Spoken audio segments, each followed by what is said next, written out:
Praise the Lord. You ready? Hallelujah. Talofa sa moa le atunu pele. O mai se tātou ala langa atu I le tua. Se tātou momoli la palapa o Malū I le tua. A wale nei tae an fou. A tātou wa mata se talo. Nyo vale atu o le tamā le alo. Ma le anganga sai. Ao mato iai le tua. Ni Taeao manino ma le Taeao tutoa. I le Taeao le nei wai mamoli mai le ni ie le soifua. O au na le nei Taeao. Hallelujah. Ai meise le tua le whaafonga anga. Se o mato watu nu pele o Samoa. Hallelujah. Meise le aingo le whaatua le tua. Praise God. O mato wa ngani mai le ie le lau mua nei. Whaawa wina. 𝚟𝚒𝚎𝚅 le vala wina. O le tangata na 𝚜𝚜𝚜𝚎 le atua. Amen. Wa le atua lo fina ngalo le ie. Ia tele ni anganga. Whaolaina mo lau o fio le ie. Hallelujah. 𝚟𝚒𝚙𝚢𝚑. Whau mai le atua le nei po kalame. Yes.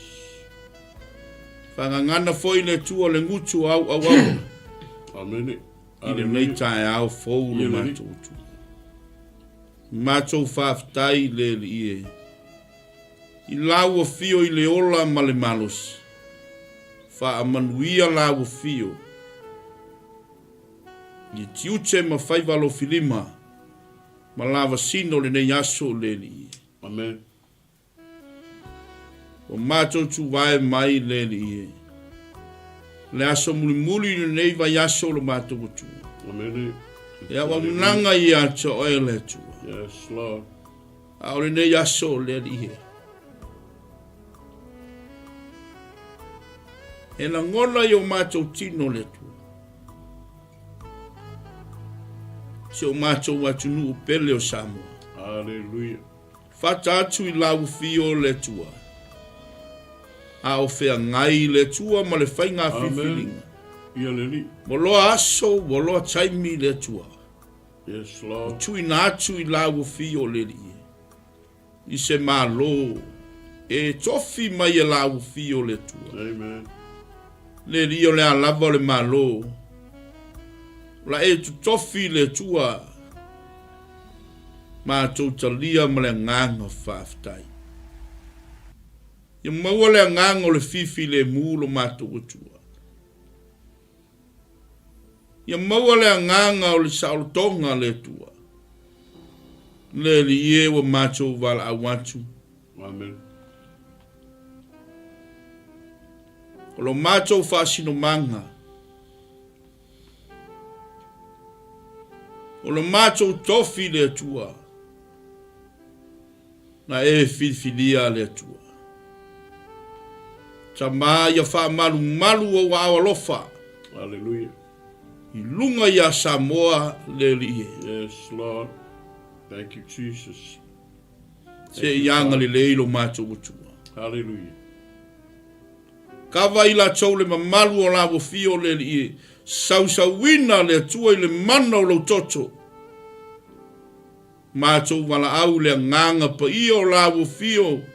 Whaleo ngā ufana a le lio le lanolangi le tua le nei Taeao. Amen. Ma ana au le ie le nei Taeao. Matou se 𝚟𝚙𝚢𝚅 I le mana lo suafa Iesu le nei Taeao. O ana ngā luenga leanga, o ngā luenga whalavelave le nei Taeao. Amen. I le mana o ea nganga pa ia. Manuia I lau auauna le ie le whatonu. E mese fo I lau auauna le ie. Ia Reverend Tito le matou tua o matou mafuta le nei Taeao. Se I momoli la palapa o Malū. Hallelujah. I lau fio le tua. You ready? Lau upu whaawina. Alu ma le mana le tua lau whea. A maea le ngā luenga au. Ia fo'i lava I lawa fio le tua lo lava vinga. Tu mau maia le lia lo mātou whātau wā. Nei māsou malava. Se ia o I le whāvavau lava. Amen e mami. Iriri. Hallelujah. Glory be to God. Amen. Talofa sa moa le atunu pele. Sa moa le atunu wa umo na tofi. E leo se atunu tariola. I le swafa manu malo lo tātou wali mo lo tātou faola. A walofa, a whawhelo ayatu. I le pōkalame o le Malū Taeao. Ia lewa sisi la mai Samoa. Ia me se foi la ingo le whātuatua. Whātalofa ma walofa atu. Le sunga le whātonu. Le sunga le whawhiangainga ia mai. Atasi at foi ma le sunga ia reve tito luaiva. I le nei Taeao. Amen. Se Taeao manuia. Wa au mai malama o le atua o le nei Taeao. Wa tātou sila whai. I luma o nu wa le o tua nu. Amen. Wa tātou sila whai. Iriri. Vai lupe maua. Ai leo vai lupe sa aisea. Ona o le alofa tausi. Ma le alofa tau munimuli leo le tua. Wa mamoli mai le soifua. O ana au auna le nei Taeao. Pata alofa atu le Malū Taeao. I au auna le atua. E matua le tu. I le au whainga luenga tutofi a le atua. Hallelujah. I le whangaloina fwoi nei Taeao. I maota malawa le tapua inga. Na iau sina le nei Taeao. Malo fai o le faiva, malo le tapua. Ia le upu e fai le tua ana. Au whea ngai Samoa, ma le whainga whiwhilinga I le nei Taeao. Ia mata nonofo. Iriri. Ia maua pea le while mu. Mai le anganga o le tua. Hallelujah. Le ale malola umaia le tua. Tātou talia ma le nganga whawhtai. Hallelujah. Au whea ngai la tātou matiute ma whaiva al whilima le nei Taeao. Ai maua mai le Malū Taeao le upu o le tua. Taua lunga ai le auche o whaina mea. E ala I le upu whaawina le tua. O le upu o le tua e tō matawina ai. Lo tātou wola au auna I le tua. Malo le pale. Malo le unsai, malo le whātotoa. Iriri. Malo le folau manuia. I le ainga o le whātotua. Le tino keriso. E awa lofa atu ma whaawheloa I atu. I le nei Taeao fou. Iriri. Ai lau maua. I le alofa tausilea. Ma le alofa tau munimuli o le tua. I le nei Taeao. Ia talitonu. Ia walava lea whaatalofa. Amen. Na Iriri. tātou wō le upo le tua. E taula iai mea uma. I le fina ngalo alofa o le tua le nei Taeao. Na tātou wō le upo le tua po le ase mea. O le awhetalai mai ai le nganga o le tua. E tufa atu I lo soifua au auna. Ai mese foi le tātou sāvalinga. I le whaingofie. O le tātou vā e whau whatasi. Tātou tamomoe le alatanu o saunia e keriso Yesu. Hallelujah.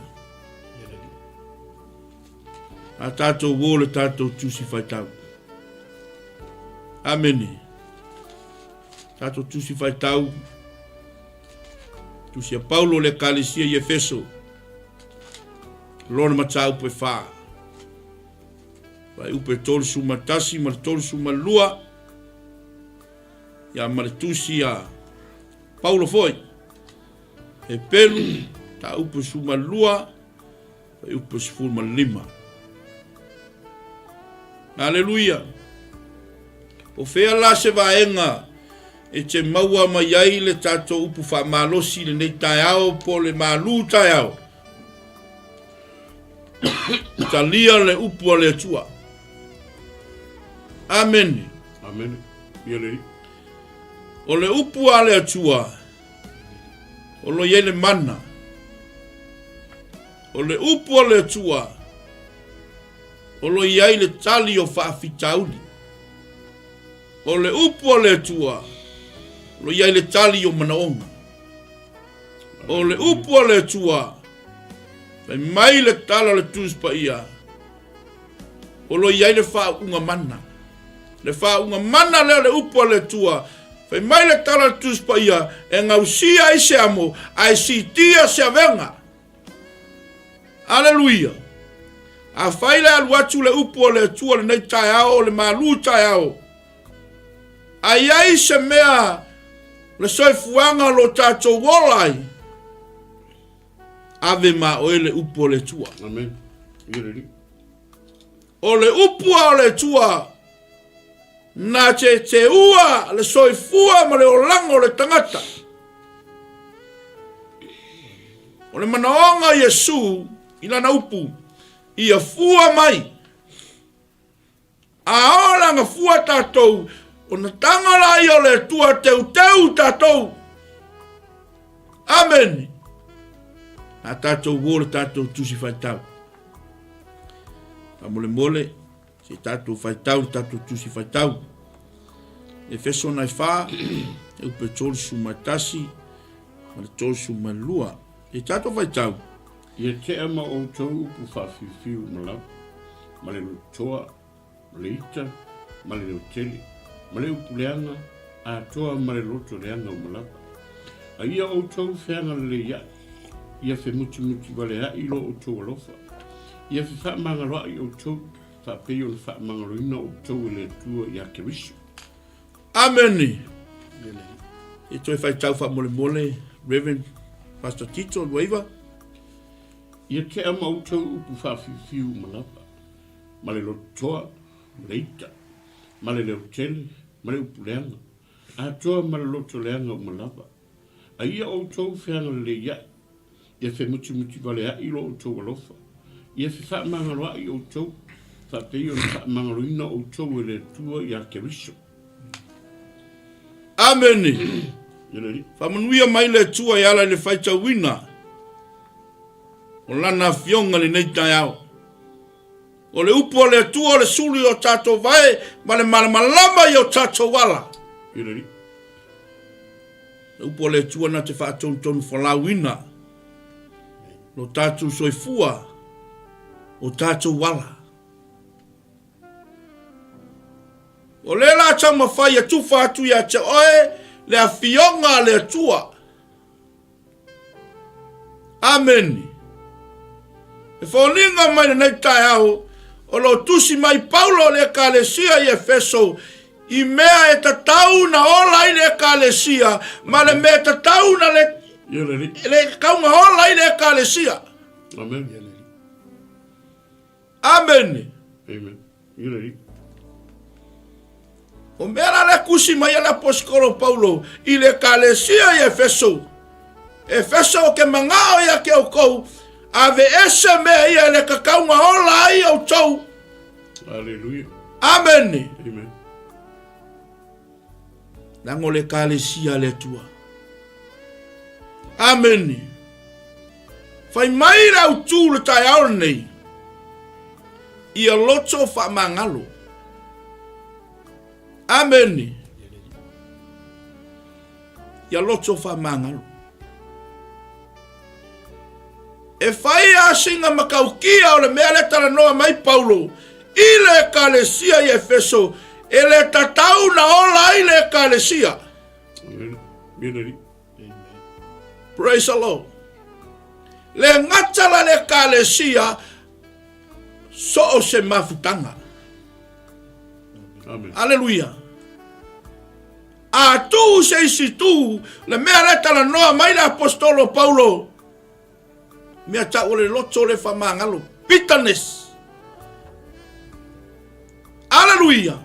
Le ngai makau kia le au le kama lea. Pe a whaia le leo na fofo le whawhita uli lea. Le ngai so solo. Amen. Amen. Lore pere ka. Le ainga le whātua tua. A whaitai maua mai le upa le tua le nei Taeao. Hallelujah. A whai o sisi o manga le tātou te ola ai. Le apopo ai mai le apostolo Paulo matusi mai le ka le sia i Efeso. Le kemi o le vesi. Hallelujah. Ia le whaafonga iai. Le la lau ngatu ia tulanga ia le fe mai na apostolo. O le maanga mua. Lo ile tusi le a Paulo. Efeso le fa. E upa tolsu matasi. Ma ia te ama utou le upu fa fiu. La le upu fa fiu. E fa longo lisi le wala umat. La uso pasta fa mo. Ia te ama utou upu fa fiu malapa. Male lotoa. Male ita. Male le otele. Male upuleanga. A toa male lotoleanga o malapa. O le upu mua le saui. O lotoa. Amen. E mai le autu. Ia loto fa mangalo. Amen. Amen. Lore perka. E lo maka ko le upu le lotoa. E ke fia koa. E ke fia maros. Amen. Lotoa. Yo solo maso pe ya wa umala langi awe. Hallelujah. Amen. Amen. Ol fainganga o ko pelo ngaka. Yo solo maso so pangi. Hallelujah. Yele. O manga kwa. Deixa se vai awe. Amen. Yele. Afta ia Paulo le Taeao lo tusi mai. Na o se upu fa malusi fo ilea. Mo le kalesia le tua. Ma tangata lauteli. Ia me se fo ile. Fainga fifilinga so tātou watunu. Le Taeao. Hallelujah. A faila te whaalongo mai le upu le tua. Awan watu le manongi o le ola le upu le tua. Ile kaunga i whaia meia. Al pawal me o kaka faya meia. O le lima kua. Amen. Ale mai o leo loka o ave o fa pui. Hallelujah. Yanga umala ia le isi o maso maupangi. Amen. Hallelujah. Praise the Lord. Sawa mal kamalo leika. Okay. Pe yang o kala ngua ku yake oe. Awa ke bitterness. Le a o onga. Ela tam foi tala atu ia te oe le Taeao le upo le tua. Leita. Tele yo me kupu melita. Amen. Le fa kala mo ele kusele upo poto solomona. Ta upo fafa upo lua suma tolu. Ia sili ona leo ina lo loto. I leo ina me uma wa tupu ma ile amio. Amen. Ni fa kala mo ele kusele Efeso. Ato wita au ala salai. Winga kanga na ika. Ai awo ke ang salai. Hallelujah. Amen. Amen. Ole ika ki sianga na ika ngai uma. Amen. Amen. Amen. Ole ika kanga kalolang. Sole.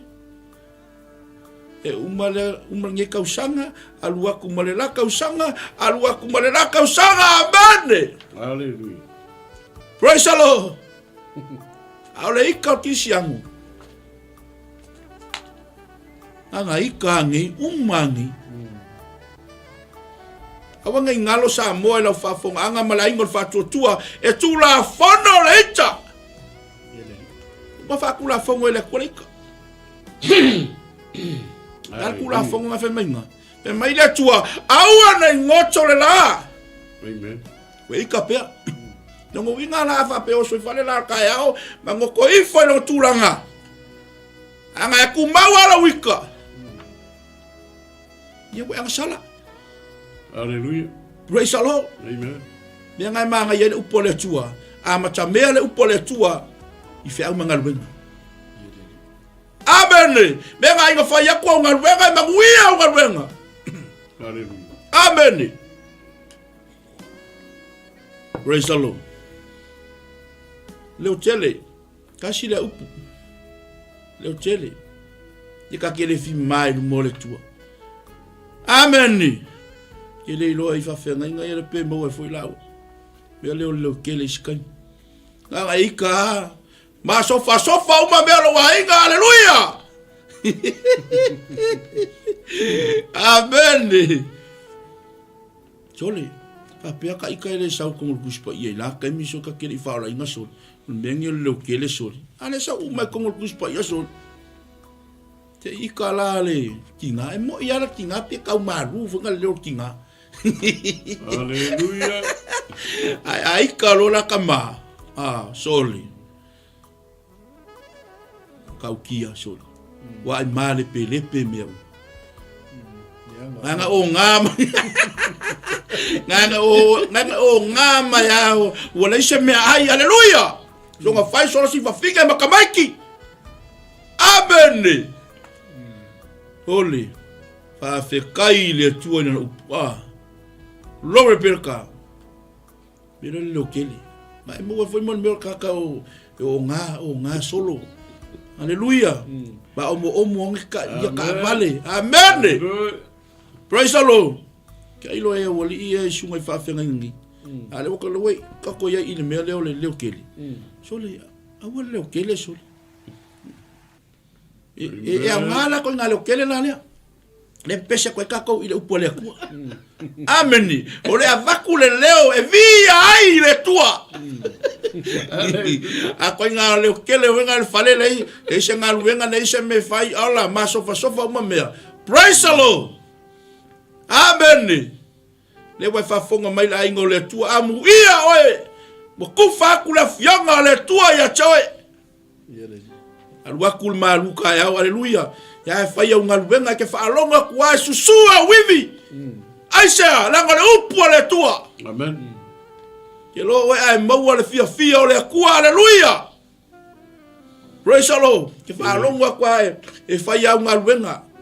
Lo fia, po ai ka ngaka muia oi, hallelujah. A fai ke whaalonga mai le upua le tua lo akul mangangi le ola. Amen. Ke fia. Amen. Pesa walo pei wo kipi umba umeko kongi hallelujah. Angan fasa lawe ke fia ke orioli. Amen. Praise the Lord. Pia fa ya punga pele o le kwa. Ole manga ya yon maka upu kai auni. La ingol fa kwa. Ko ke assembly malunga ka ko live. Praise the Lord. Amen. Riska ko upole. Ole upole upuleanga. Amen. Ole upuleanga atoa male loto leanga umalava. Loto leanga. Amen. Amen. So ye ka ko ke loko leanga. Amen. Amen. Praise the Lord. A fe kai le kua sole le ka uma mele upole kua me ka ngola ile tangata o le tua. Amen. Le mo le nga le upole tua e fa tonu falau. Na tatu savaninga. Lo tole anga. Amen. Amen. Ke lo me umangi e mafua mai le loto. Bitterness. Le anga le loto. E le anga lo loko e bitterness lo. Longo winga ka longo le bitterness le aonga. Le aonga. Okau. Amen. La wali ngal aka la wali. Wali la bebe fu la wali. Amen. Ma ko kele fi mama ilu mo le tua. Nanga e freka me ika fo la wanga le tua. Elo se ika fo ngale ika le anga. A le ika le lei. Amen. E ai me ka le ika le lei ma le ika le anga. O le ika le leila. Nanga fa konga kwa lo fa ngau ai ka mai anga umangai uma. A le ika le anga fo ngale. Ala kwas. Kipi a era wakenge. A lo sisi lo mla ua se tulau fa fonganga Samoa. Amen. Nanga kipi a era wakenge. Oh. Uma malu fa moi moi. Ale I ko kongu ino fa moi moi. Le upo le tua. Amen. Bitterness. Mule a onga. A fai foi ese a onga la. Ai te silo fia. Mena le kala ngo mai Paulo. Ile ekalesia. Ekalesia ye fesu.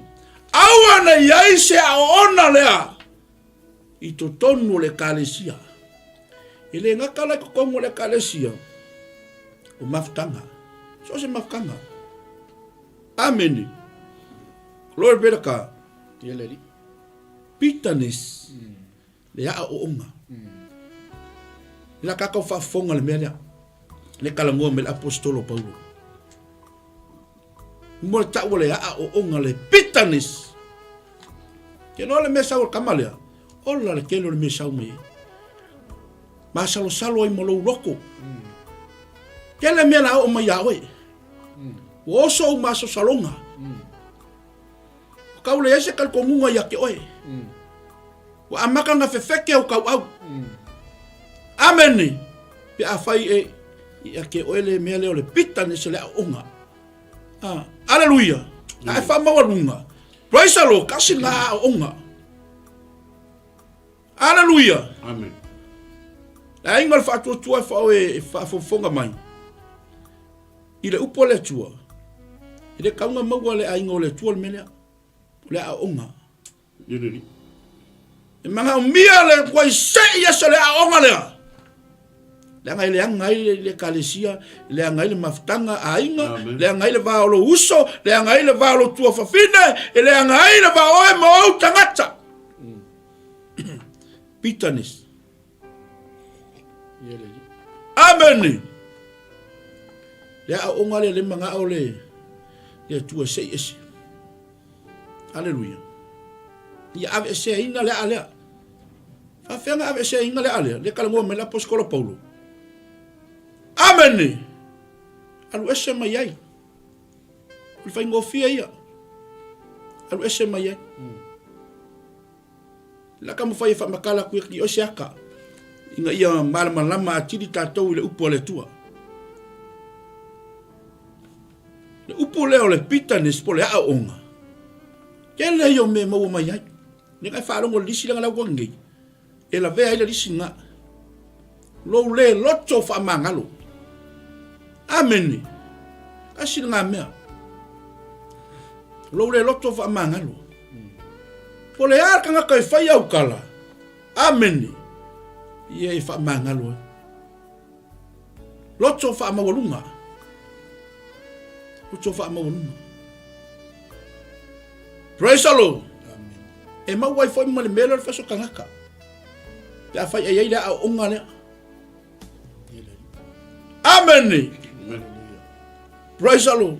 Kele a fianga le a kupu mai. Onga e mafua mai. Ua mamao oe maleatua. Praise the Lord. E mamao no le vao oe maleatua. O olo fa fika uri yawe. Ue le koe kango le upo le tua. Ue le koe kalo oe le tua. Amen. Praise the Lord. Tau fa stemi fa so atu au na le tua. Glory be to God. Anga umbia le sei esola onga le. Amen. Ava ila fa upe tol su malua. Le tusi le efeso fa mo mori. Pastor. Yeah. Te fa tau fa mo mori. Ai o tau fenga le ya. Ia fe muti vale ai lo o tau alofa. Ia fe whaamangaloa i o tau. Whapei o le whaamangaloina o tau e le tua ia ke riso. Amen. Praise the Lord. Le we whafonga whai tau wina le mau. Ia o tau feanga le iai. Lua fe muti vale ai lo ia fe muti vale ai lo o tau alofa. Tolu ia fe whaamangaloa i o tau whapei o le whaamangaloina o tau e le tua ia ke riso. Le we whafonga iai. Hallelujah. Praise the Lord. Ia le ri. A fai ke fai a me ia le fai mai apostolo. Fai ngofia ia lau savalinga. Amen. Bitterness le au onga. Hallelujah. Ke rol mele inga fa inga komo ekalesia. Le anga luakulis kanga kamale au onga. Amen. That's right. Amen. Ia le ri. Ke rola onga so solo le alea. Le au onga lea. Bitterness. Ka ukia ia me kupu le alea. Vai la mele la maua. Denga inga leo kele ya kala ngua mea Paulo le kusida. Maka upule e Efeso. Ka ai o kou ngefi, ka ai o kou le a onga lea. Bitterness le a onga. Ke lo oe pole alka ngaka le leifea. A onga pipi e ka ngaka leanga. Amen. Ia o se tala whatitainga. Po le a le whaolainga, lo sika ngaka kua laku ngai whaolainga. Nga sau o liska ka fuinga kua sau kongole loko. Ai pia. Praise the Lord. Hallelujah. Ele umianga pipi e kamale ai pia i. Pa le a onga lea ke ia wei ingo kuyai. Amen. A makanga le ka whalkalapu a wei o koi whalkalapu a bende. Ia le ri. Lore pere ka. Hallelujah. Bitterness le a onga. Hallelujah. Tino ore tala tuspa ia. A wol nga oi man nga oi. Inga oi akua. Kova aini maka ukia upole akua. A wol le pepelo man le pepelo. E ke pepelo kwa ya. O e sa ale ma, o e sa ale leina pepelo. A wa maka makwa le hanga ro pepelo. Amen. Hallelujah. Sa e a maka nga ele ika. A wa e a maka nga ika. Amen. Amen. Bitterness le a onga. Le fai men apostolo avese. Hallelujah. Koko va ai ni mo se la au e la kula ka vale e fa pe ke va ai ku se la au. E ya la au le e foi la au fa le. Po le ala se la au e ola mafala. A ke va ai e so solo lo yele di mulea. Ku ai pe ya la au. Hallelujah. Ke mea so solo le limu lunga lau. Ka mawhai ale limu le ia so o uma la lau. Ko ai pe a lau. Hallelujah. Ai atu mana le tu falanganga. Amen. Usoe mana ingo le fatua tua.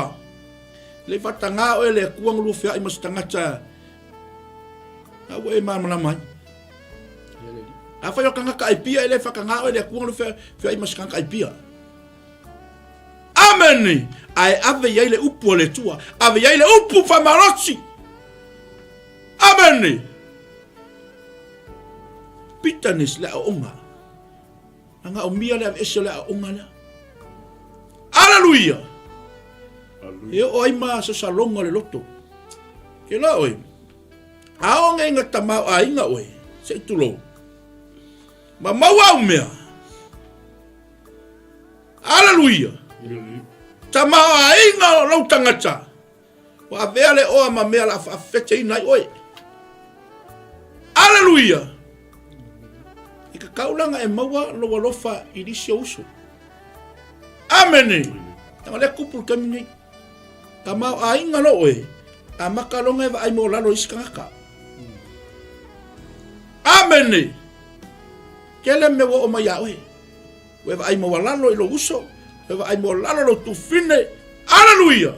Amen. Praise the Lord. Aisha, langa wa mawa mea. Bitterness. Le aonga. Wa ele mawa le lofa. Hallelujah. Hallelujah. Ele mfainga ko mawa le lofa le fa akape o le akua ke lofa kwa. Aisha, langa wa mawa lunga lo tamawa inga. Fa feao o ele oa, we fa pea o kawau. Ke go follow e mo lo so fo wili hallelujah. Amen. Ya lale. Ya ke pala ia ia. Ah. No ngale ku ale maleanga ka ku. Ke mo lo o mea sole. E ai mo lalo lo si uso si ku fingi. Amen. Tanga tsolo ainga. Amen. So e malai ngole ku. Ah mawang ya mea. Ale kufa aku. Hallelujah. E o mai no le vala awale ko ya ke oi. Ke le alu malo fale mo. Ke le alu malo ka vale mo. Amen. Denga fe mai yopu. Ngo sau le ai o semea. Amen. O sau le lava. Ke ko fo lo kama le ai ma semea kas. Hallelujah. Ke lo e pole arma nga yo lo waki ila, lo waki aulo, lo fifiri aulo. Ma nga yo la balava, hallelujah. Ke lo e. Le popole le ku ngamia. Le popole le ku le mo lo fale mo, le popole le ku le mo lo cavale, le popole le ku le mo me aulo. Amen. Amen. Kasian me mga o ile ku ya ke oi. Just your life. Leola. Amen. Awalan mena mga awai Yesu ya ke oi. Mena ka sawai. Kuolong mamalu. A sawe la ve inga oi. Na ve inga ta ua tangata sala. Amen. Ka lo fai ngai au au. Na ruenga le ngai au au ngale fai. So se tasi wa kaule upole kua. Amen. So le ye ke mi ave ese upole kua. Ele que me quer coi mau ai não pole tua. Ai amuia o pa fai o fa longa mas não pole tua. Aleluia. Na mas tá tu spaia. Ole upole tua ya nga. Ya wa. Awai. Faton. Fa poto ta to ile amio tonu mai le tua. Amen. O ka sol. Kau kia le upole tua. Amen. Amen. So e mala ingo le tua ke le fefe ka le upo le tua ya ke oi. Fai au fainga. Fai au fainga. Le ala foi le wa sa fa ya kui. Praise the Lord. Wa le tua molona filangalo. Amen. Praise the Lord. Amen. Ia ise nganga e ayaina. Mo le finangalo le tua. Amen. Amen. Le mission ale lo fai. Nal feta lainga Yesu. Yo to atu e fai lu mala maso. Papa ti so atu. Ina so fata male alo mala nga paia. Amen. Amen. Au sa fo Yohane. Afta ya Yohane. Yohane el baptizo. Sa Yohane te le ala o le tua. Amen. Sa we fa ala o le leia le ala o le tua. Tala isalmo. Biar le afai ngal wenga le lo fai temni. Au watu tato Malū taia. Bitterness le aonga. Ele va ai mole kangaka e o ye me le. Na me ngo le tupo ne pkamisa. Amen. E male tupu. E lo papor ni e le nei no fai no balosi. Amen. Mai le kua. Yak. Praise the Lord. Ingo ya ide kuah. Glory perka. Hallelujah. Hallelujah. Amen. Me da kupu. Ai, ilo papo ni e lengen o fai ilo mas. Me da kuah. Ka ingo me ale kuah ya. Me da kuah o fia kanga kuah ya o kongi me oila. Nenga va ai me sa kupu kupu. Me tala tus pa ia wa pe yo le man. Bitterness. La onga. Nomor kaka loko fa molu. Ah. e le ua vaku le akale faamaolunga me le mo kaka faamaolunga nga mai ale akua mai a fasau faila Yes, hallelujah. mai a alusi la vaku ele mangu se awa o le mangu o pe yo le mangu ai fatasima mal mo kuia yo ai kupu ma me long kinu pe yo le manu Amen. praise the Lord tangata faamaolunga bitterness kilo le siaka le kongol kuspaia le tupu le e rota amen ai la ngofo i lungo ngofo va loa ai aki yang ufrika malo bitterness le aonga le kaunga ye ka ku le ale le aonga amen ai ngol fatu tua o ka se manga le upole tua ni kaya Amen. amen le fai ka worka ni ska kokusi Amen. ya la va ku le woli ia pola fo se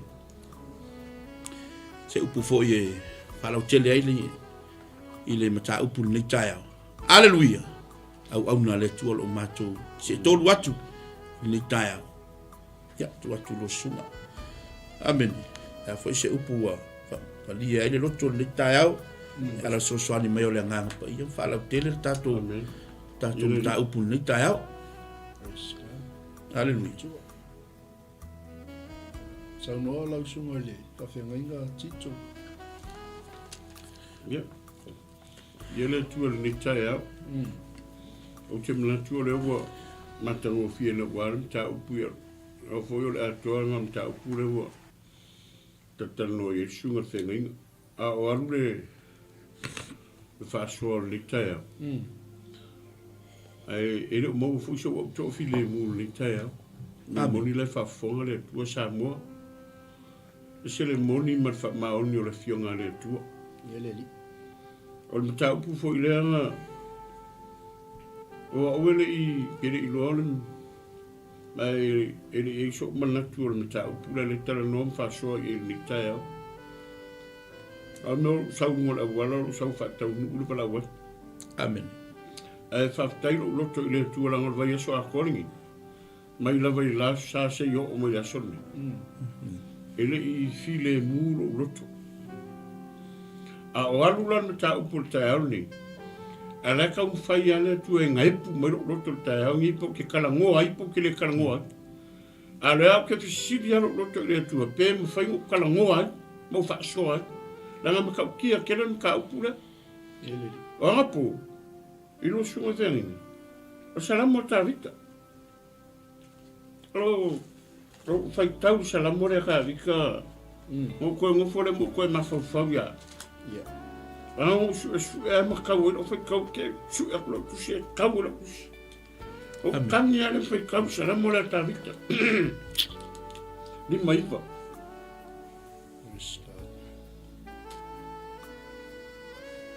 Ni tangi le tangata ta vita I le tua. Langor kele yo ko fa le nga manga yo ta upule le bitterness. Mo me la o ngai tupu tangata. Me foi nga ke vai I tangata. Te wole mo se file mu wole ngofo le ese. Langor o nga la kupu. Yele li. Me nga tangi ka malo ka vika. amen Ma kangi e ta vita ile tua, le tua. Se fa mole. Se ma vai ku ya kanga ngai. Ma vai ku ya la wanga ngai la ka fai fa shoki kaika. La ka la malama ma ya. Ele se me fa ya. E lo e fa so le ma fa va ya so ngi. E me o mai le tua ya. Fa fe kaya lo ko so mangu ya lo to. Fa tai lo so fa venga. Langa le ki o ki nga ni va ya so ese manga ya langa ka nga fa manga lo la nga ka ki fa so ngi ya ka ke le fa manga lo ka amen la o nga le wo sa va per solo vole longa se me o la o nga le ele misi se nga ruenga ele misi se pa pangoa e ya la ka wa nga sa o nga ar ka wa nga o ka ya ngoi ka o se ese Langa ale se ya sele onga le makowi. E kupu ya ma Faaleagaga I kangaka. Langa le ki fai kau e ira onga le. Langa ya fai ngai isi le onga le. Ale kau I le kusia. Le kau le kusia ai e pen. Na kau le kusia e pen nga sumalua. Sumalima. Langa ya fai ngai isi kangaka le onga le. Ora lan me kau fai le onga le. E kau se I lunga. Dia avese. Amen. Manguia loto na ka. Amen. Langa pa yaso lang mangi le fai ngo fie la sa balinga ngi pa yaso ma. Kalo le ku fa. Kalo lo ko le tua. O mo sol out mangi me. Fa fi kauri. Ke lo oi. A o ngi nga ka ngo sa ba yalo o le tua. E ser mangi fa mangalo. Fa kai fo yo o ngai. E kelo ke mi ki fa so ai. Maka ko fa so ele misial ku alalo. Aso foi ngafi o fa so mi so o ngam. Fa kai le ku alalo me ale ngo fa mangalo. Langa o fa mo lunga le loko lisga ka fa mo lunga foi mo oi. Ke loi mai mo kai mi. Langa ku. Langa ku per ai nga. Arka ua yon maka u le fai ka ngi le ka ko kusi le fai ka ngi. Ke kilo ko ai. Fai punga ko suma dua ai o tau fanga le ia fe muti vale ai lo o tau alofa ia fe fa manga o tau fa pei ona fa manga ina o tau le tua Yesu fe muki vale ai lo ko alofa fe fa ma fana langa konga fa ma fanga le si o nga mala ma ia fe muki vale ai lo ko alofa ke lo e mo le alofa mo wa fisia de alofa mafukanga nga makua mafanga pe o kako mafanga le boye ele lo ele si ka ele si akala sua ai a o nga lo fa ki ngona lo fa aisha la nga ele sha o nga o ye me fo nga ka wo mo kwa se ye sha o ye sha o nga se ye sha bese amen me fo nga le ka wo mafutanga fa au ye e fai a ko sira fio nga ile o nga ko se ye sha kia o Faaleagaga ko nguranga makanga ai maleanga ai matanga amen langa ka lo pula langa mele lo kilo ai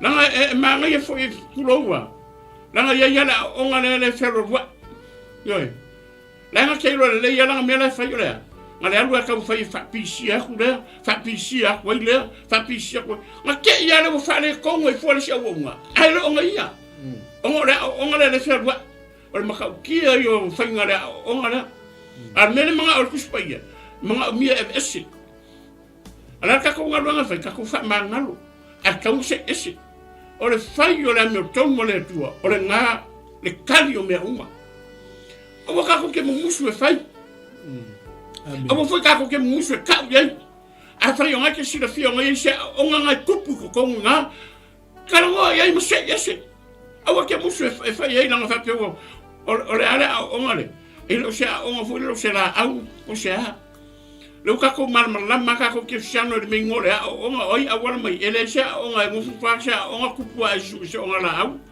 ar ma kanga me le fai e o foi kongo ainga e ya o nga kongo ainga mafutanga kalesia e ya ka wanga se o nga kupu mai ai ar ka u fo la nga sa o ina ku spaia e o fa kongo fa poko ile mi kongo le tua langa ya e sa nia i ka ko mo ngaruenga le leuma me muri nga inga e sa nia ta to mo ngaruenga le leuma ke ro a nga o le le o ngale e fa ya poko wa langa ale o fo la o nga fa ro ma ka fa kong le nga ke le lo nga me nga fa la menga le kupunge amen ar ka wo ya ke lo to le ba yeso ko ya mai le ko fa mangalo ya ave ai mea whamangalo mea ave mea uma whamangalo malu. Pe whai mai ala le sa ola kangia ka vika le tuae. Alo whamai ia ka ika. Le lau kau whaikanga kai lama mai lo ka ola e whasioki ka ika. Amen. Amen. Ia whasioki o whai aku lami o kongo le kua. Pe ngā umar me le kupuso ka kua kungu. Sa moae. Whai lau whiwhilinga ma lami o tonu. Whai lau whiwhilinga ma le poto. Whai ma le rofa. Whai ma lami o tonu o le atua. Whai inga ia manguia. Manguia ia umiro manguia. Ai lau se manguia ngā kasi le aso e ke manguia. Sape ngā umar ngā ruenga le atua le kako ke ngā lulue. Amen. O kako o mai kako ke ngā lulue. Kako ke pungo ngau. Kako ke si aku sio kako wakungu i luma o le atua fata whaita ulanga.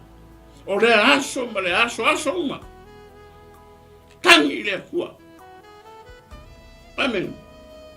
E loa e lo ko e iniso ko fi whaangolongo me kako poka lame le Taeao me sio kako wakungu o sea.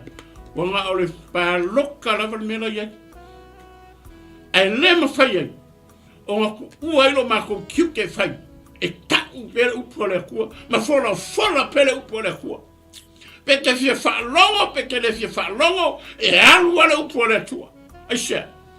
A whai au ka pere Facebook a Samoa. A le ka pere e aio mako nguku. E kau pere mi o kongo le atua. O le mele Samoa a whai e isa a onga le whero rua. Nga kei loa. Ka whai e ka pere. Laro le a onga ngā ui whakupua runga. Langa whai ma pisi ai maisi. Ha ale reinga iai. A ke loa me ka ale iai. E whai muti vale a ilo kou alofa. Whaamangalo. Ka ua i orngi e sori basta na visungare. Ieleli. Na visungare o ngare tua. Amen. Na usangwa Taeao ngora wala whaku le tua. O pisi la wala. Aro ngau ke ngau ke fia ho.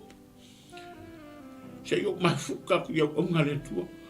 Pole ase maka upu mga miel ni Taeao. Ala wo sau. Amen. E se le fia o kero e o harure. Na mta upo sunga ya nai. Ma fa asore upo le tua. Ala mangiro roto. E se. Langa o yai lega yasora ngi. Amen. Nga o fi ngawai. Nga fi wala o nga kau kupu e runga. Ai ale lenga kango e makua whai le leile e o nga le maka pēra. Kei roi. E fi wala o nga kau kipi e runga makau sao e runga. Ai ale lenga kango e makua ka pē. E pē ape. E koe fi wala la o nga le kau kupu e runga. Me foi le ka wele malama. Ta tau foi ia sa para au ia kia. Ka wala malama le lei. Amen. Langa ka wala malama menga langa ia o nga le ferwa. Ta pele o la fa inga I fuale o stanata. Ma fa inga ko fu ia la leo fa sala. Ai le ai. O le malama ia o nga le ferwa. An mena nga ka wa inga wa malama tangata ia inga wa fa malama ia da o nga le ferwa. Ele fa malama. Ele wo sa loko. Sa loko mo sa loko po nga po inga wo ka wa ku salamo le tavita o le mangai ia so. Le kanya ka malo ile ku nga lo le ia ka vika. E fa ia ka vika le me kongu ala ve e fa pe ngi ma ya tangata e kilanga ka fa ia lama ma fa shoki. Ana kanya ka vika le tu e fa mo se pui ma ya ma ai ka e fa po sa ko la ku wala ungi la ka ma ya. Amen. Kangi nga ka vika le tu. E fa pe nga fo ka ko. Aka ko lo le ka ko ke ka fai la mi ko mo le ku ma ka ku sa vali mo le ku au ye ni me nga ka fai ku pu ai o ka fa ka fai e fai fa le ka pe fa le la au ngi ku pu mo lu ya si nga so ngi ku ale ku mi ka tu ta ku la sunga pe nga al faton. Amen. Ia le tua tu le sunga al faton. La foi se fa popo foi le tatu mutaupu e whalau tele tatu mutaupu ia soso ani mai pele nganga o le tua. Ieleli. Malū whaafitai, lau sunga i le taitai o tātou pokalame, lau sunga whawhenga nai. Le lawa sa e sewi whale mua ai masa i whale wa ai nei Taeao. Whalongolongo fo i male manino le athionga le atua. Ia oloa o ngā fo i ni tamai whaife au. Amen. Ia whape fo i lea o ngā i le sunga i whawhenga i a tito. Ei fo lok tai tununga. Olo o ngā mō tātou umalawa nei asu. Amen. Ia le tua. Ai, venei taime toi whatalofa tua i le pokalame inisio i la tau to ai tau nu mai, ma pale mai fo i lunga o tātou pokalame. Sa moa whaafonga mai, so staff on neke lope, toi awatu le lima whatalofa la Malū Taeao Faaleagaga. O le whaftai le loto i le atua ni tae pe ona tuwha ma whaasoa au na le atua. Ona loo momoli mai ate i tātou e pe ona tā ua e le sunga le whawhenga i ana nai. O mea ia na whina ngalo ia i le tangata o le atua ina ia ave esi. O mea e tatau o na ola i tangata. Amen. Ma mea e le tatau o na ola i tangata. Amen. Whaaperita nia la ia le saunoanga le whaiwhi au nei Taeao. The way we conduct ourselves. O le ala e tatau o na tātou sawa vali ei. Au tangata fo ila leo Paulo, le apostolo nu ese, le apostolo o le tala lele, le fo inga ia kusi le kalesia ma whapenga upu. Amen. I au tau sawa vali e tusa ma le wala au, ua wala au ina ai o tau. Amen. Peila e le matangofia i saunoanga le sunga i anu nai ni Taeao. O mea e te tau na ola i tangata. O mea e le te tau fo i o na ola i tangata. O kase li si le mai mai whaiwhia. Amen.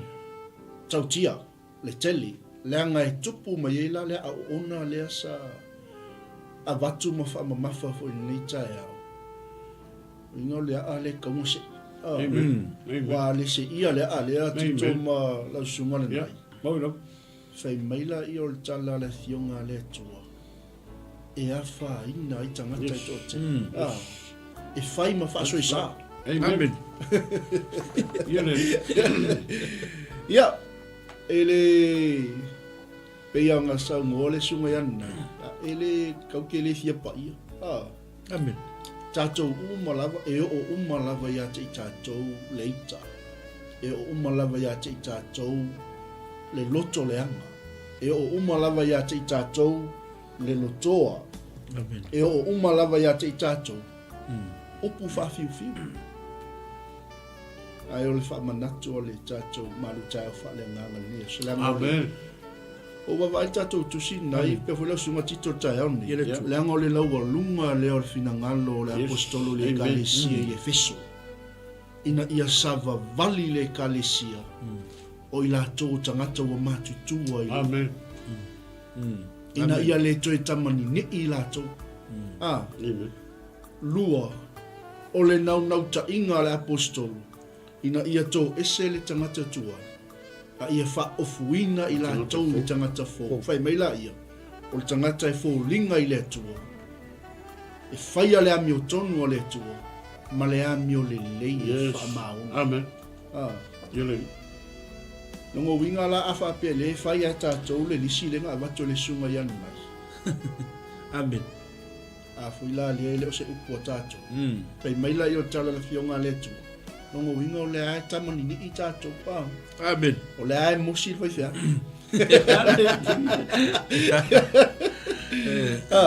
A le maa nei o le whamanatu. The way to conduct ourselves.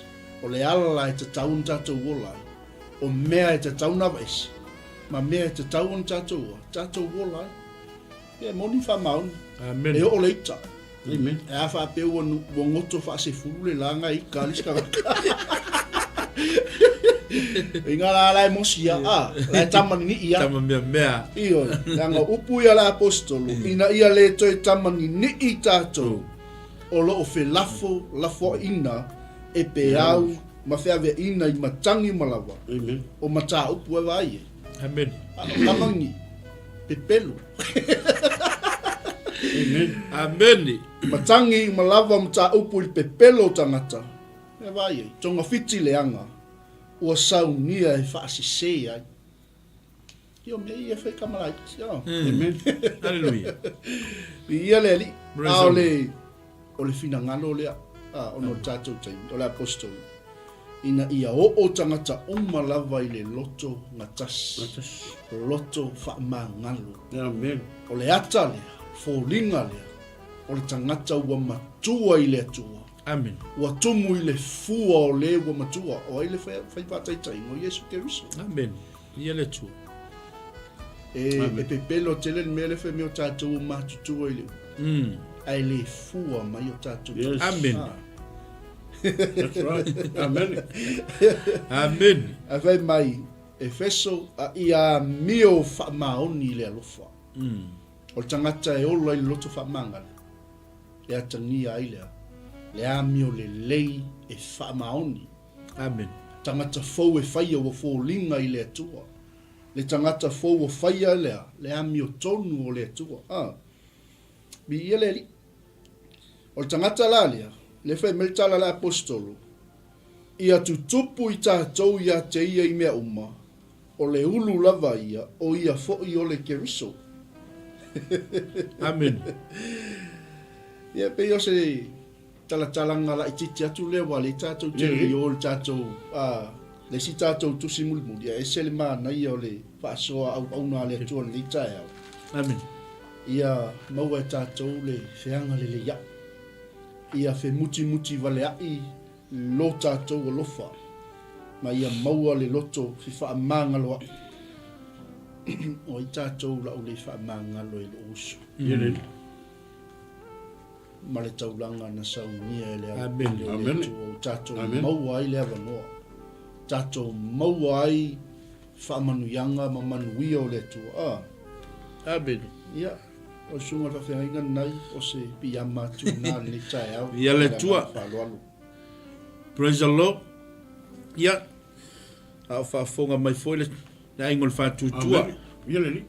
O watu le Malū Taeao. Amen. Ia le ua whasoa tu fo ia au na le tua. So soani fo le tātou po kalame po le Malū Taeao. Amen. Manga ia yo le upo le tua. Glory be to God. Tatu tusi mulmuli. E pelu. Tapu suma lua. E pe suma lima fa mulmole fa tawina. Yo tau tae te ia tau. E iai se tasi le mawatu le alofa tu noa le tua. Ne iai se a ona e tupua e faso e sa ia te tau. Ma le anga i isi e totele. Praise the Lord. Ba vai la o mele o kusi mai la apostolo. Amen. Le bo fa ali sa o ma. Bitterness. Le kala o le fa ma fa ma ya. La apostolo le melo le a onga. Amen. Bitterness. Amen. Se ko fa ka ma fa upo suma li ma fa mo li. Ne ngai tau fa te ia tau. Ne iai se tasi le mawatu le alofa noa le tua. Ne iai se ona e tupua e faso e sa ia te utou. Ma le anga i isi e totele. Amen. Le we fa fonga o fa tawina tanto mau. Mai i o tau fa e te ete ia te utou. Ina ne iai se tasi le maua mai. I le lofa tu noa o le tua. Amen. Glory be to God. Wangi a vea le lofa tu noa le tua e. Ke fini sa moa. Yele. Amen. Yele tu. Wa lava matotoe le lofa tu noa le tua. E lavia ina i tato. Mai awangi a vea le lofa tu noa ma me. Son ta alo i tato. Le lofa tu noa le tua. Amen. Fai upu ngai la lofa mamuli. Lenga ne iai se ona i tutua e. Fa so sa ia tau. Ma le anga i nisi o totele. Vai vai lá na minha ka uma na poskolo Paulo. ina ne iai se ona e tupu ae. Ma whaasoe sa ia te autou. I lo se upua whai whiau. Le aingo le whatutua.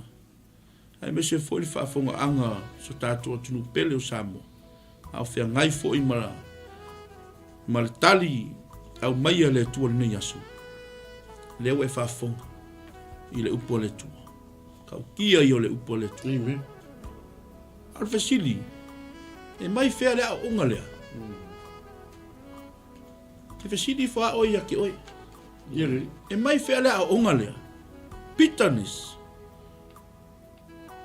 Hallelujah. O me vakuel ki a polo i ake oi. Hallelujah. O lova aia kuanga, lova aia lea mea, leanga lo roto. Amen. Amen. Alu e fai so oi mea polo mea laka. Amen.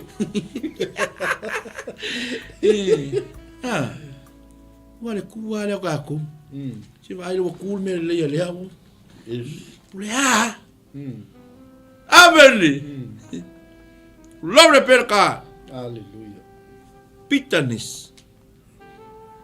Và anh ấy mua mấy ca câu. Ya onga lea. Se yese. Ile se ye oi. Ile se ye hau. Ile se ye fai fai awia. Se ile upo le tua. Amen. Amen. Era que me alwa kule upo le kua. Fola aku ya onga le kua le upo. Hallelujah. Fa alonga kwa le ngalu ya kule nganga pa iyo le kua ya kewe.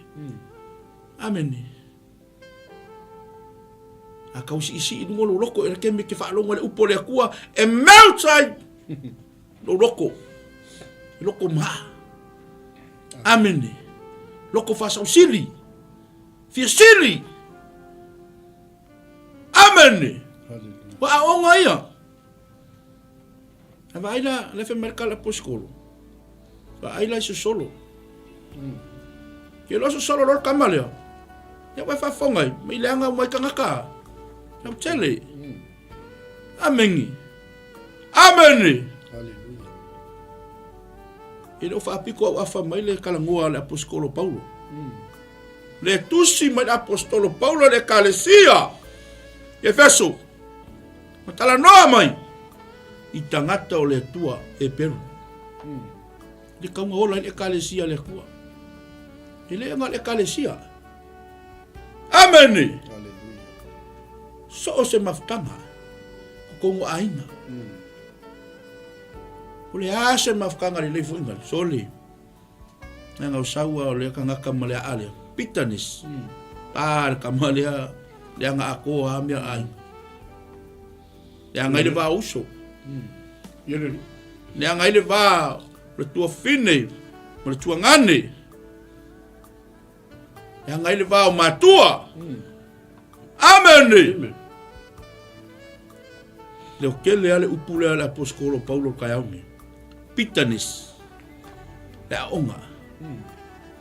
Hallelujah. Ele se ia o ele se ia fefe au. E sei le upo le tua.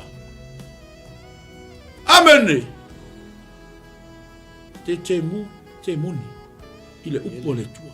Ke mi fa lo ngole ile ke mongi o ka ole ngole Yesu. O isola. Nga va ko le pule mo le mana ya tsoe e soli ai. Ngacha karava. Amen. Ko ele ko le pule ya. Alfa sidi ula ia marka ya ungi. Ko fe me mai ai. Fe mai la onga. E mai to tonu le loto. Le loto wa tinga, o le loto wa fa mawalunga, o le loto fa sausili. Loto wa leanga. Le loto wa elelea. Le loto wa palpala. Amen. E kupua. Kupua le mena. Amen. A fa kupu fe nga kuai. Hallelujah. Ya kaina ma pelu. Amen. Oh, ia fa so kanga. Le anga le loto. Amen. Ele anga no loko. E fa alonga kuapi ke le sek. Amen. Ava ai ole vai la au le Ka ko wola le vai la au le kala ngoa ile upo le poto Solomona. Ke lo e. A ele maua so fia. Ke whaalonga kua e pia makukua wivi. Al manga ia kasi nga vai la au le mali upo le poto Solomona. Loto fia. Fai ma vai la au au ngani. Ale loto whanonoa e mamango ivi. Amen. Yo se upu au. O le upo le tua. Ka ftai le nganga pa i o le tua lo o. So swani mai ni Taeao. Al watu le Malū Taeao. Hallelujah. Ko lovi pila ka. Le au ngā tole tala noa i ait apostolo. Au ane i aise a ona. E tupu wa e whaasoe sā i a te outou. Ma le anga i nisi e tō tele. Ko whaalongo sā mua ma le aingo le tua. Iwe nai kongo le aingo le tua. Hallelujah. Praise the Lord. Ka ko ke mingo a wakati kongo whaorokanga. Hallelujah. A ke kui al pakolesi. Amen. Se o ele ke alu se o loka. E fiangi wala lawa. Amen. Vai no person nona. Pe o leso ma vengi a titu. Ya ta rei pe ya me e kupu mai fo ngi vai kai mi. Fai nga malo. Ile no sa mo fo. Amen. Se Malū. Min ko ko kongo a ku ya ia. Kasi la le me ele ke mo kel mo. Ko nga kai le ko fa mama. Ko fa mama. Bongi la. Amen. Fai la utala o no le. Ya ona watu le sunga ya nai fa wa ule. Praise the Lord. E winga la utala fo le o no le. O le mele tupu tama le Yosefa. Amen. Ma fai e ona uso le me ia Yosefa. Au o leva nga fa mangalo tama. O lea la e waku le wali ia. Ai kangi loku Yosefa. Ma le Yosefa yo ngauso. Vai o ko. O leva no fa mangalo ia te utou. Amen. No utou manatu. Tau te fai al mele. Na ia leanga ia. Ai ngalo ia te utou. Na sau nia ele tu le mele. E fai e ia uma whaaola ia te utou. Amen. Ko e fo ela le usilenga o mai le sunga ia tito. Langa te talo le ata vitan te talo i le atua. Le atua ia e lave a ia te. Ia e ita mai ia te. Amen. Ia e whaaola mai ia te. Amen. Ia e ua toto lima. Amen. Fai mai lai o talo ata vita. Ia e whaamamalu mai ia te. Ke lo kaku ka kalo ko ile ni tae. Amen.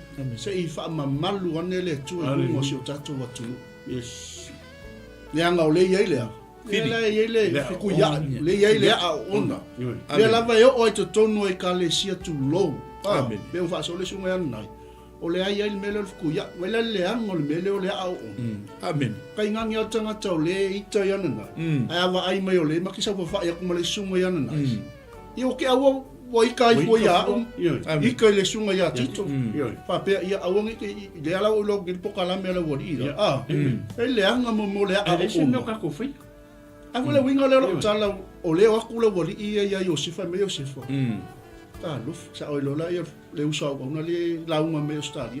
Ta luf ia ka ko wa.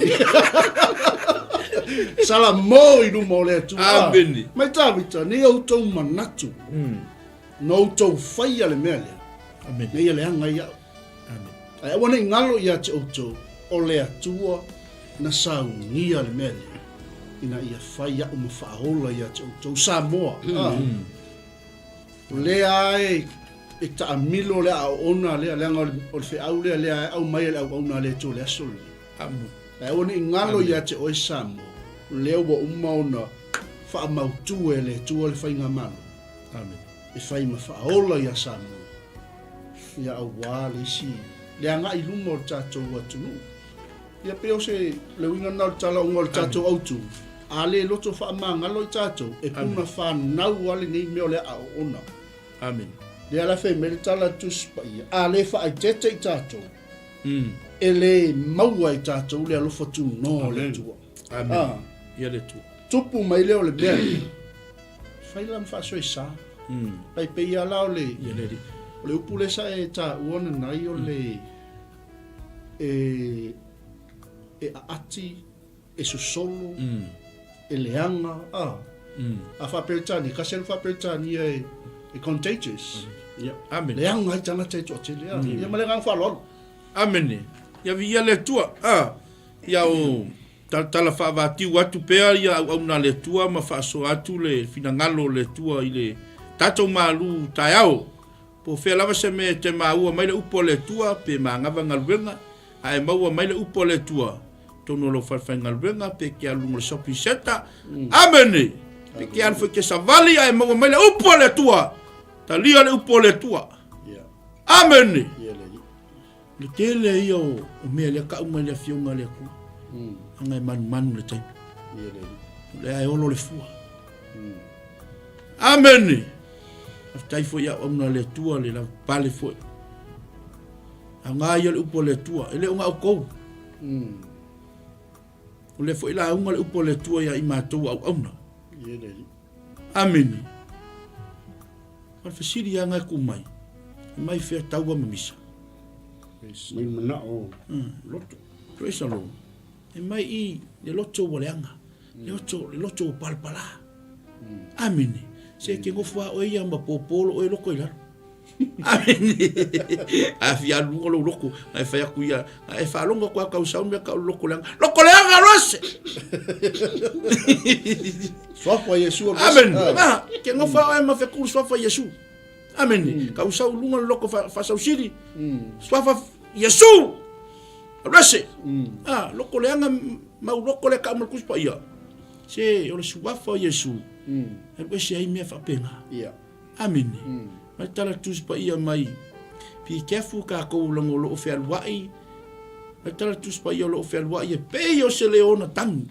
Ai le se le ona tang. Ki Apollo. Amen.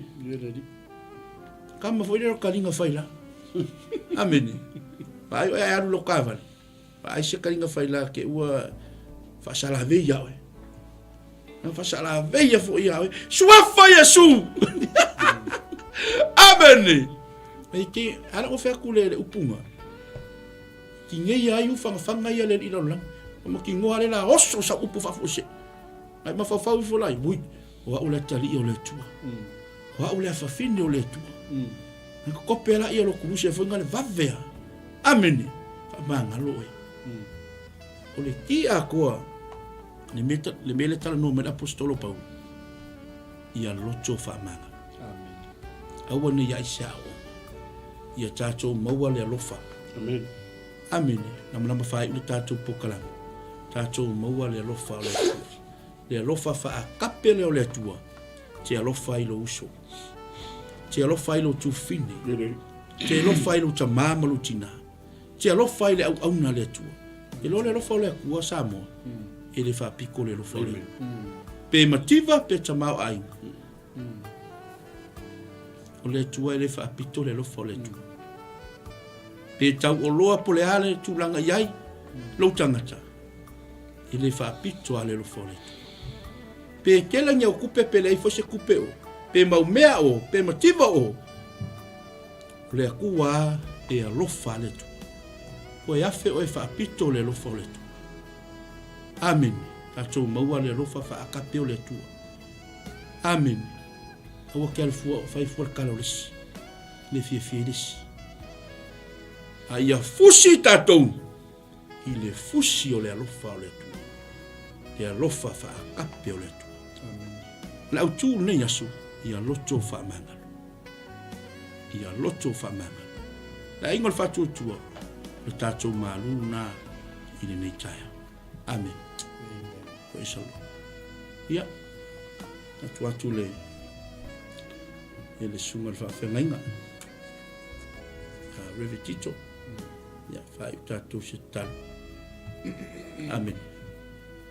Ia. Tatou fo matalo. Matou ia pela o fio tamai ni tula o le aso. Fafosa moso matou pelo matou faso. Ai aono matou mumuri entu le whaatele i atu oe tamai. Ono lo le leia wa lo le leile o matou le leia i ni aso. Whalongolongo le ie matou ai lo upu ai feta lai tu sao. Lo fina ngalo e le masewu e se tenata. Amen. Me le matou te whaafta i atu oe awa oe lavana tapena masaunia lo finangalo mo se mātou atunu. A o mātou fo I lava tangata. O whaatai I ato oe I am teino leipo ka lame le tua e tele tula fo ine I mātou. Sa e o ngātou tonu la mātou whasoa. Le ua mātou tini taunu urona whai unga le like. Mātou talo wha more more. Ia ngalue atu lo umana, ngalue ifo, ngalue atu le ia I loto ma whila ngalo se mātou atunu. Au I lawa o whaalongolongo mai ni Taeao le ie. Au alanga ina lo whila ngalo tama. Se ngalue atu. Whaamatala loto ia ie le matautia. Ma le ofo ngio oero mātou tua. Ia la ngona ina ni Taeao. Oi fo I se o whaalongo I la upu. O maua I mai o tino leri ie.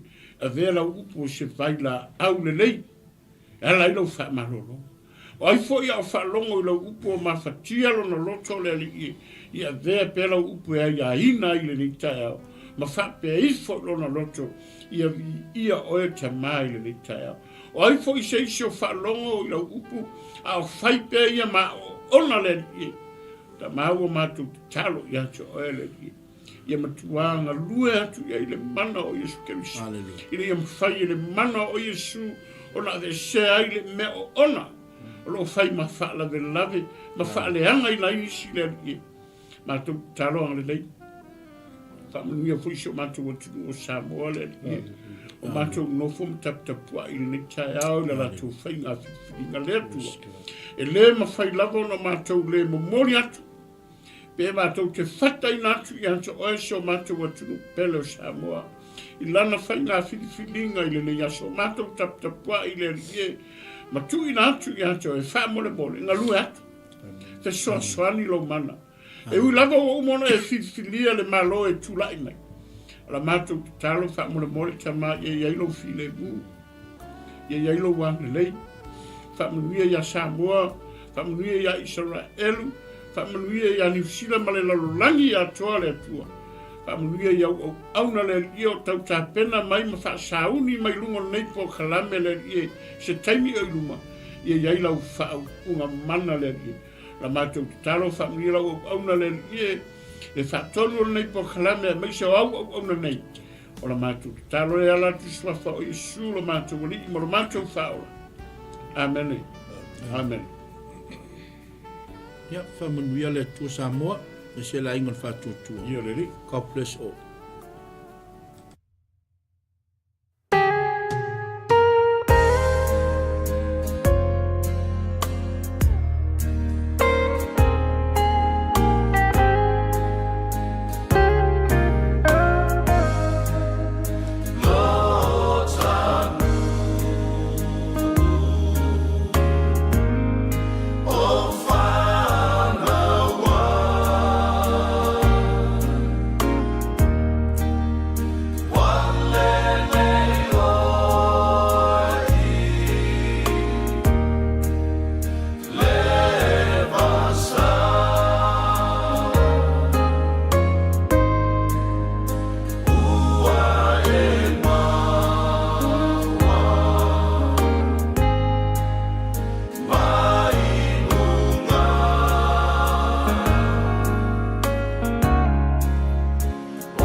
Alofa Shalom. It is with great joy that we invite you to join the Global Kingdom TV channel's first ever trip to God's Holy Land, the land of miracles, the land of Israel, the land of the Bible. You get to walk in the footsteps of Jesus. You get to see firsthand the cities, the places he performed many miracles. You can take a boat ride on the Sea of Galilee, see the surrounded towns and cities that the Gospels write about.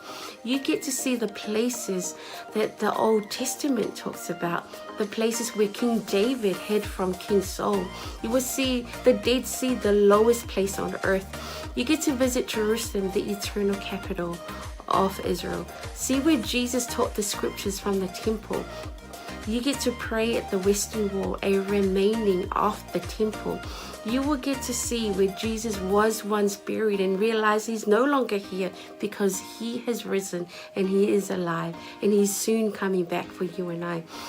The journey to Israel will affirm your faith in him. It will confirm the teachings that we read about in the Bible. It will give you a deeper understanding of the Bible. It will help us in our journey of faith here on earth. And I encourage you, take this journey. It will change your life. It changed mine. God bless. Shalom, shalom. Talofa Samoa na tunu pele. Ia fa talofa atu le fiafi ngo sua la ulu. Le fo mo tamo sa longa i fo. Fanga ia Malū ia ile te sanga e tasi le lua afe su fitu male se lua afe su valu ia sa ia sa no malanga tua i 𝚟𝚒𝚍𝚎 sa mo na tunu pele o te faafetaile atua ona vano le lei ia tonu fo lo ia te oese la ngona fa pena na e fia alu pa ia po no le atua ia ele se taimi po e talo fo ile atua mo se taimi ia le mi le lea lua afe lua lima lo fa pelana ia le fa moe le tatu malanga ia fa te fia malanga mai lo ainga pe ai se noa o te fia ia se la ngona sa ruitawina ilo tangata ino tu mo vai le mongo olive ia lo ia il perfetanga le tua le malile fio fa lua mai o Yesu Kristo ile la lolangi nei mai o le fio mai o ia ma tu vai ona au le mongo olive e fa fia ngai ma le malu fo ilea Samoa a fia i loa tiri nei lava a mea matango fia na faia le tua na tupu mai o le atutupu foi ia loa no le leile tatou te malanga tuai ia 𝚟𝚒𝚘 awane ingalo ia te oe whamlianga le tua ia o lo tatia i o 𝚟𝚑𝚘 ia o ta ua la valo ia i fuafuanga whafsotai purenga le tatou Global Kingdom TV ia mapuki e loso o vanoa awane ingalo o se fianga tele fo ilo nei tangata ona ele tasi se saito lo fa pena ona tala no matus pa ia o tausanga malava e aloi malanga lo failoa mai ele au la to le fa pena archaeologist ona maua le vaenga ma le vaenga o le men la fia ile nganga ma misia i no pa ia Samoa ta pena le lua fe lo lima o ina te lo polo to e tul maunga olive ia e fio mai lo mai Yesu to sanga ia funia le tua fa ma ia fuanga ma plan mai le nei taimi se o atu fa moe ona o Yesu. God bless you. Bye. Hello, Alofa Faaleagaga and Shalom. My name is 𝚗𝗔𝗜𝗏𝗚, and I had the honor of visiting Israel twice, in 2018 and 2019. The experience really changed me. It was an experience of a lifetime. It was transformative. It was eye-opening. It was such a great time. I had encounters with the Lord that really changed me, that healed me, that I did not expect.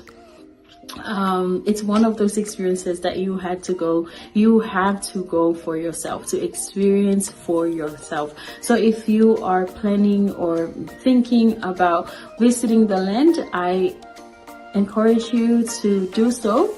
Go ahead, invest in a trip and go receive your portion. God bless. Ya, salom talo falava wa pa anga tato Global TV so se tolera lang ia ole o sia Paulo Pautoa futi pali ile le ngoa ia ole lua fesulfa na o malanga 𝚟𝚒𝚘 ia e se Taeao so ole atua ia o se mesa famoni na ia ole O le te la mea le lei uma ai o se o le unga le maunga whilua inga le na tatalo ai Yesu Keriso ai tu mai ia iria ma mo se le si tu ngang o la ngonga ai se va ngang o la ngonga le ngang pa yo le tu ia a walo fa singo manga fo ima ile o mai ma le pa ngai ngele tu ngang luenga ai o e lo sila ma mai mo ma nei tu la ia o te le sa un le simalanga le tato Global TV ta sang fo ia fio mai tala mai au ta o e lo so te o le tua fa o lo talo le tua ai ma nei fo o e te soli fo i au le tua sa fa malanga i lu ia te te ne mo finish fa mo nang ia fio mai tala mai au fa fo Yesu Keriso amen. Faaleagaga and Shalom. My name is 𝗗𝗚𝗙𝗎𝗓 and I led the Salmon Delegates for Israel 2022 and 2023. And both groups went to Israel for the Feast of Tabernacles, which was around September and October of both of the years 2022 and 2023. And I just wanted to come and share some encouragement and some quick encouragements for those who want to go to Israel this year. Israel is the Holy Land. It is the center of where our faith is as Christians. And I want to encourage you that if God has called you to go, to please take that step of faith and do join the group that is going this year with Pastor Michaele. And I want to assure you that going to Israel is a trip of faith. You may not have all the money in the bank, but if God has called you, I believe that the Lord will open the door and make the way for you to go and receive whatever He has for you in Israel. And I'll just share that being in Jerusalem, the city of our faith, the city where the center of where everything happened in the Bible, it's an amazing experience, and there's nothing quite like it. And I can say going to Jerusalem twice, 2 years in a row, it did have an impact on me, and I encountered God in a new and fresh way in Jerusalem. And I also want to let you know, one of my favorite places in Israel to go is the Sea of Galilee. And we know from scripture that the Sea of Galilee was where Jesus did many miracles and ministered during His time here on earth. And it's one of the most peaceful and beautiful places. So I do encourage you, if you do get the chance to go and see the Sea of Galilee, where the Bible comes to life. So if you want to have a fresh encounter, even with the Word, when you read the Word, it is so different when you've gone and seen those places where Jesus walked, where Jesus ministered, and even the places where our Lord died and rose again. So that's my encouragement for all. If you want to go to Israel, I believe this is one of those opportunities for you. So please take a step of faith and get ready for the portion that God has for you. In Jesus' name. Yeah. Fatalo fatu pa ia Malū Samoa. Ia olo wingoa o Ioelu maninoa. Ile tausanga e lua afes fuluvalu. Ia o tausanga le na tatala i ele li isa manoa o te malanga atua i Israelu. Ia o se na fatu puina lava le fia ma le oli. Ona talitonu ese fole faitau le afia o ngā le atua. Ia ese fole vainga ina uahalu ma vai matu lau ele. Ia tele lava ni lui tau na o mai. Ia ai pei lava o le na o vai ai le vai tafe o Yoritana. Ia o le vai lea sa baptiso ina ai Yesu. Ia o lea sa whaatino ai la mātou baptisonga. Tō tele i mātou 5 fa i mātou sa whai en mātou baptisonga i sunga foi whawhengai ngā peo na mātou iai.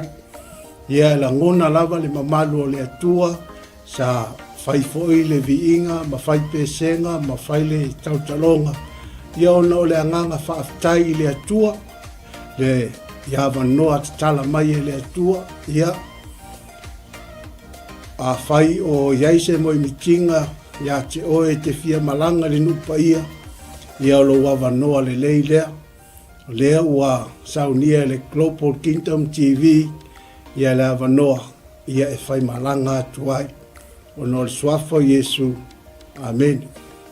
Talo falava. o lo wingoa o e seta wa apsuanga whaumui. Whaftai le atua mo le neia manoa o maua e mawhai ai ona o whaasoa atu i ate oe. Pe a whai o i ate oe se langona e te fia asia le no upa ia o le atua. Le neia fiafi o te fia whaasoa i ate oe. O se filifilinga tonu, ma le ami o tonu. I lo wo atu iai, o le a e iloa ai, pei ona o wo iai, e te langona le iai o le atua i mea uma. Lea na o whaapea i fo ai lo uloto, le iti oa a moli mau le fionga pa ia le atua, na o si fea ngainga ma le nuu o Israel. Va ai i ai le manuia i so se mea, lau ele o la autoto o mea uma, manuia ia o le atua o lo talia Israel.